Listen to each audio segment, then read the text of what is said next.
Consequence Podcast Network. Welcome to Consequence Uncut, a series that gives listeners and readers a deeper dive into our features with major artists. For this episode, we're talking to our Comedian of the Year, Nate Bargatze. I remember going to Canada once doing a show and it was sold out. And you're like, well, who are these people? Why would they be here? You're just like, I'm from Tennessee. No one should be here. It's super rewarding and it makes you want to just go deliver the best show you can deliver to them.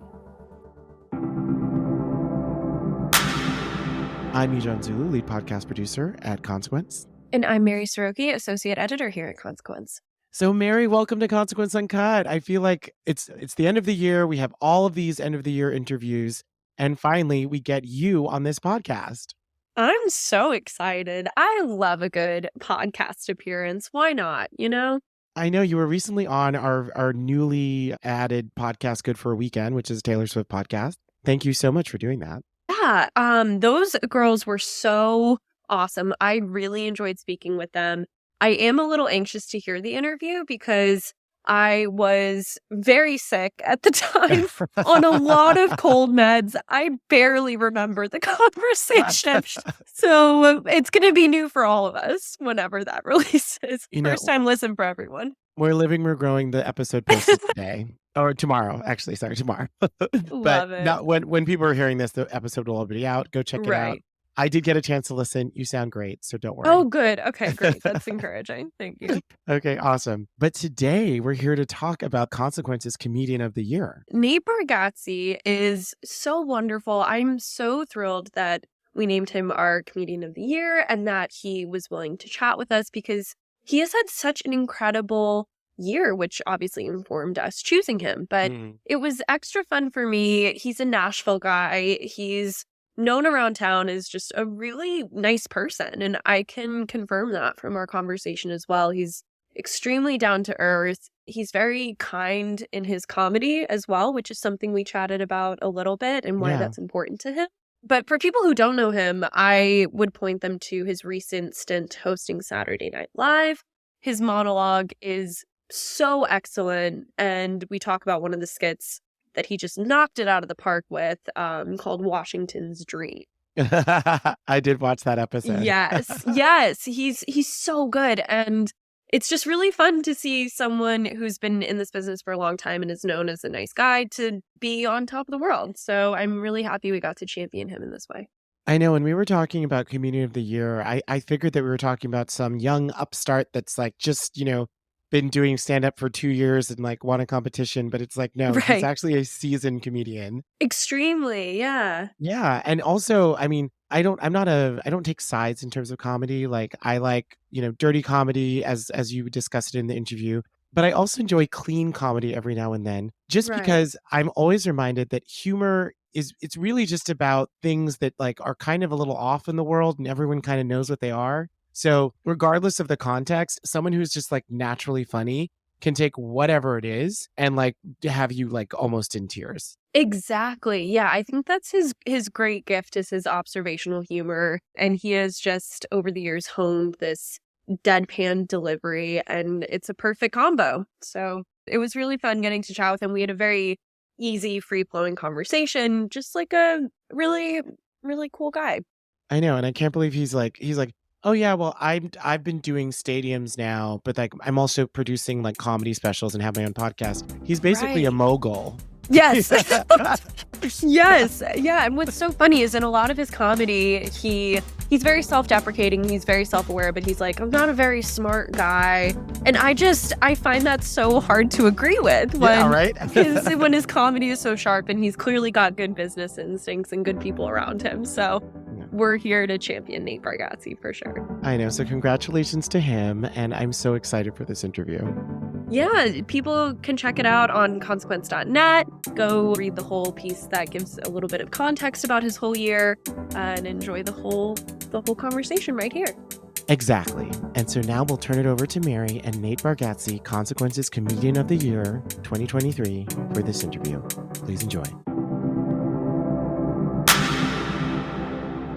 We're so happy to have you and just so excited to kind of cap off this awesome year that you've had, which kicked off with your special Hello World dropping, and then just kind of kept going from there. So first of all, how did that reception to that special feel for you? It felt great. I mean, it was, it was like I was very happy about this hour that I was doing, but you obviously never know. I mean, you always think right when you put something out, you're like, I don't know, I could be completely wrong. Yeah. Maybe it all stinks. So, but the response was great. And people have been super positive. Then they've, on top of watched it on Amazon, it's been shared on social media a ton. And it was nice to really be it, because that was the first kind of big, like after COVID, I think, special, and like can really be back in touring into clubs and really be able to kind of feel, all right, how big of a crowd is coming out now. And Right. so with it, it did everything we could imagine and more than we could have imagined, basically. Yeah. Yeah. After that, you broke the attendance record at Bridgestone. So you didn't just break the attendance record for all the amazing artists that have come through, but also the rodeo and Disney on Ice, all the amazing, that's Yeah. great for you. And I've obviously been to Bridgestone Arena many times, and I'm sure that must have felt like such a joyful kind of like homecoming moment for you. Tell me a little bit about that. Yeah, yeah. I mean, that was insane. I'm from here, so we've been going there since it opened. And I saw the arena football team we had play there. And you always have like a dream, that's a back dream in your head when you first start comedy, to hopefully get a play, and I always thought about Bridgestone. But, I never pictured what happened, like the record and like that. Yeah. You just pictured playing it. You don't think about any of that. And then, so to also add the record on top of that it's crazy. It's crazy to see it. I mean, I can watch, you can watch a Predators game on TV or something, and then you're just like, oh, I've played in that play. It's like, it's very surreal. And the night was awesome, and everybody was so great, and be able to do it at home meant the most. Yeah, for sure. And then recently, a little more recently, you had such a great night on SNL. Honestly, congratulations for that. It was so fun to see, as someone who's a fan of yours, seeing people just cheer that episode on. It was so fun. And I have a couple questions about that night, but I was first wondering if you were really confident about that monologue going in. Like, did you feel like you were going to knock it out of the park with that one? Because I saw people online calling it one of the best SNL monologues they've seen in years. And so I want to know how it felt for you stepping onto that iconic stage, and if you had that feeling going into it, or what that was like. I mean, luckily monologues, I'm a stand-up comedian, so we have a advantage for a monologue. I knew this was, for how much people have watched specials and how many people come to these shows and all this, there's a giant fan base that I appreciate that comes to everything. But then there's also like a mainstream, like I'm not completely in that mainstream world. It's kind of, people are still, if they found me, they have found me on their own, really, or something, or someone's told them it. So I knew doing something like this was going to be gigantic. I worked on the set a lot that week in New York. I just ran around, because the hard part was I've been doing long sets headlining, and so now I like to do 10 minutes. I felt good with the material. I was just trying to, you really just in your head just think like, I just got to go try to, as we say in comedy, murder. You got to just go destroy and try to do the best you can do.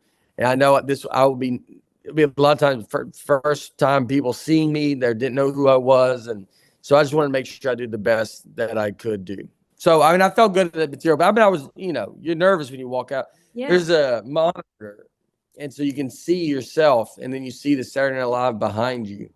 And so it's like very, it's wild to be like, you're looking at that on TV too, and you're standing there, and as you're telling, the room is great, but you're performing you got to deliver a lot of the jokes to the camera because everybody's watching. And so that was something that was kind of different to figure out. I think I was a little nervous when I walked out. You just got to kind of get that first laugh and then get into it and then kind of get going. Yeah, it was so excellent. It was so fun to see. And then that George Washington sketch, people really loved as well. And I saw one of the co-head writers, Streeter Seidel, say that he'd been sitting on that piece for a little while. And you were just absolutely the right person for that, funny enough. And I was wondering if you contributed to the material at all, if you like reworked it a little, or if your kind of deadpan delivery just happened to be the perfect fit for that. It was the perfect fit. I mean, those guys wrote that, and it almost got cut because it was Really? because when you do the read throughs and you practice it and stuff, there's no audience. It's just everybody in the crowd. So there's not like, I'm as a comedian, I'm used to my timing is kind of based off the laughter of the crowd. Yeah. And so when there wasn't that, it just wasn't reading super fun, and rightfully so. Like it should have, it wasn't going great. But obviously, that's one that I say a lot of stuff in, so I do like it. And so I don't know if it's really going to be in there. Then you do a dress rehearsal with a live audience, and then you do the taping right after with the live audience. So 2 different audiences, so you get one practice. I was like, we tried it. We put it at the very end of the dress rehearsal, and we did it. And then when I was able to deliver the lines to a crowd laughing, it was like, almost felt like stand up. And it was written so well for me to read. Yeah. I don't know if I'm probably the easiest person to write for it, but the way they did it was so great and just so funny. And I just loved that. It was just a dumb, silly sketch, which was fun. Like that's just making fun of something, just being super fun, and it all came together.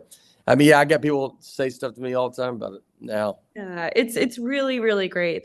I love hearing that. And it does kind of like the texture of that sketch feels not so different from your style of comedy, which is very deadpan. You don't punch down. You're often described as a clean comic. And as someone who has, seen your specials over the years, I'm curious if that element of your comedy is something you were really conscious of developing, or if that was just naturally with your personality, the direction you leaned.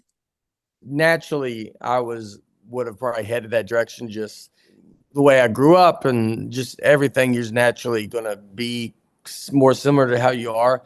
And then making fun of like the punching, not punching down is, it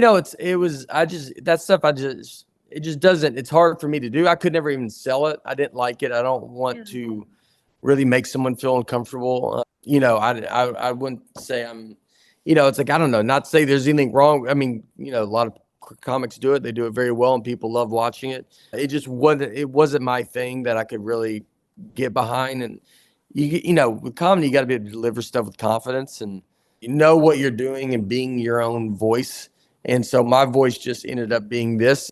Fortunately, the one thing I did do good is I started like this and I just stayed like this the whole time, which helps instead of changing. You change, you got to, it's a whole new thing that you got to learn. So I knew from the beginning, even though I was doing these shows that were dirty and all this, and I was clean, I didn't want to make it a big deal that I was clean. I don't want to walk out and be like, I'm clean, Right, you right. just end with the other comedians, and then, and just not be cursing, basically.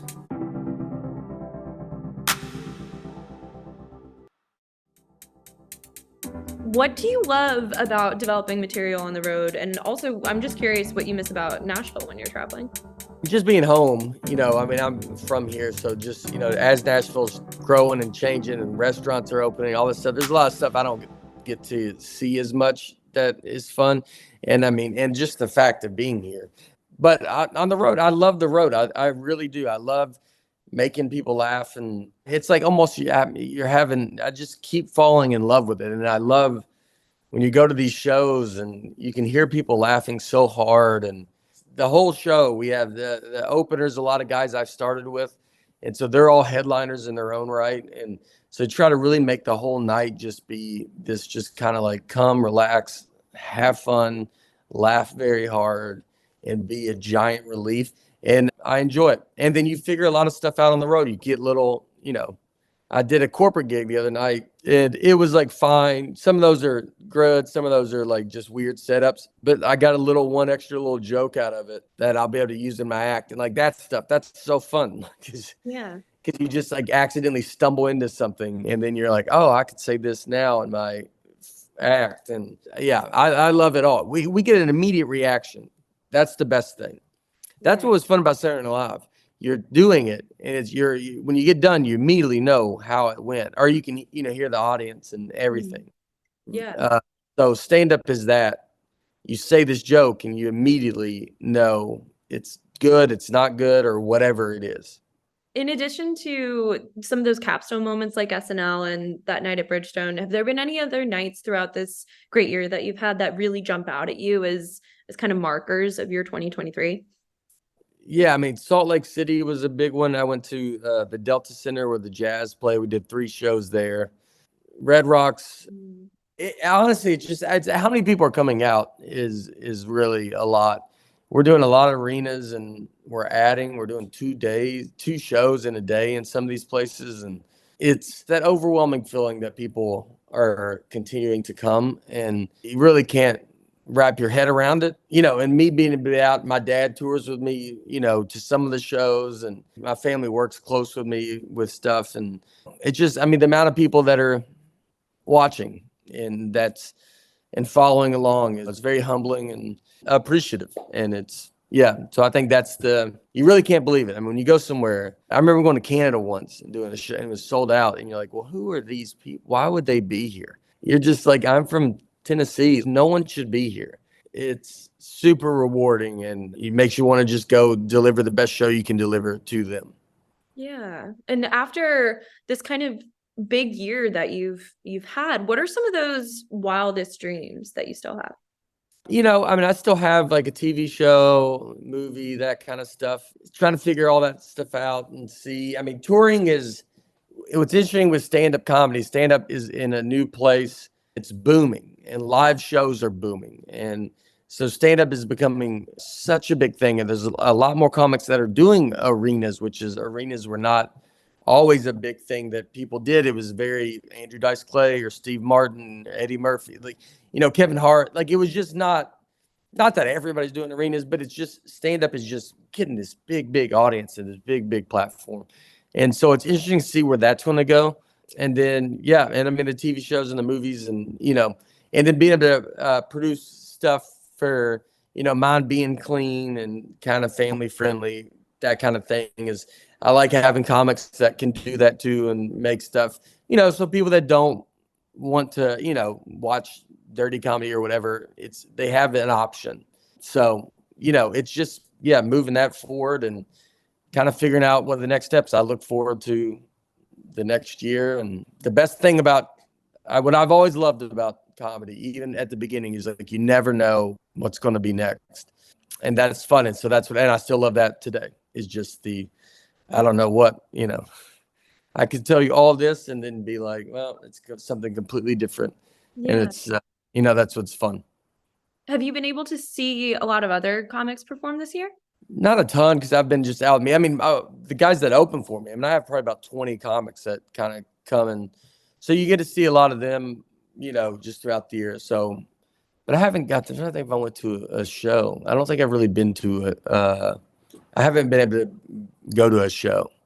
Yeah, that's fair. I'm just curious if there was anyone you were particularly excited about who's kind of. Yeah, we have Mike Vecchione. So I have 3 specials that are produced for the Nate Land. I have a podcast, a Nate Land podcast, and then Nate Land produced Mike Vecchione, Joe Zimmerman, and Greg Warren 3-hour specials these guys are top notch comedy. Been doing comedy for a very long time and very, very good. And if you like my stuff, I think you will like theirs. And we did the showcase too, which is each, it's, I think 6 episodes with 3 comics on each episode.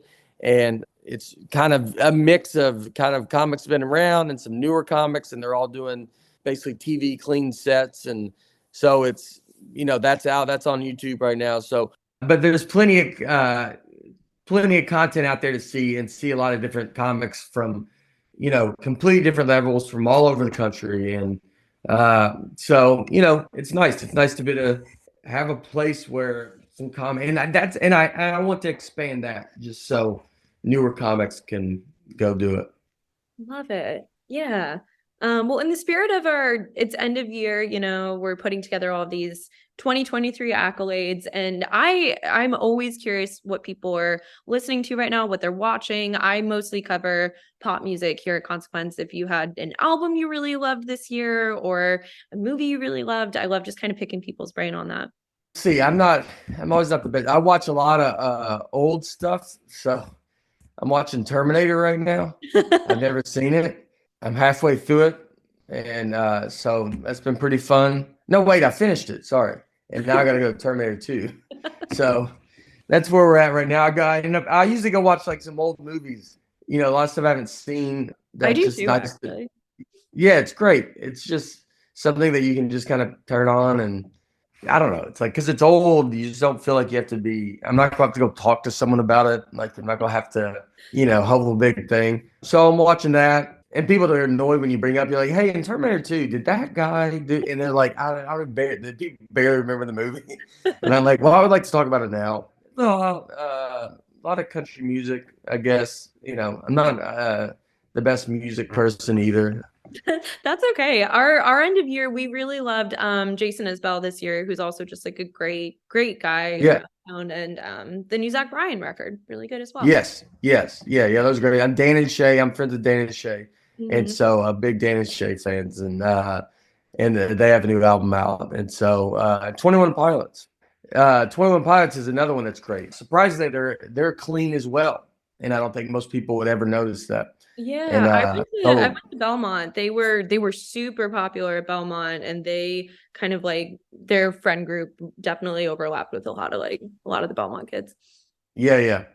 So obviously, they're giant. I'm not I'm not mentioning some new band. There was but I'm late to the game on a lot of stuff. So No, that's great. I'm kind of doing the same thing, right? I'm watching Friends all the way through for the first time, and I mm, totally feel what you were saying. I'm like, does anyone know that Ross is like kind of annoying? Has anyone ever addressed this? yeah. But was there anything we haven't talked about with your year and just looking back that you'd really want to share with people? I think, not that I can think of. It was a wonderful year. Everybody that came out to any show or to watch anything or to share things, it went better than I could have ever dreamed of it going. And so I always appreciate, it's all just crazy. It's crazy. It's all crazy stuff. It's crazy to be on this. It's crazy. It's all stuff that you're like, I don't know I don't know how to handle it, but it's very, very nice. And it keeps me very motivated, and I appreciate that. Well, I'm so happy to have met you, and we appreciate you being part of this, and just congratulations on a really great year. Thank you. Thank you very much. Yeah, I really appreciate it.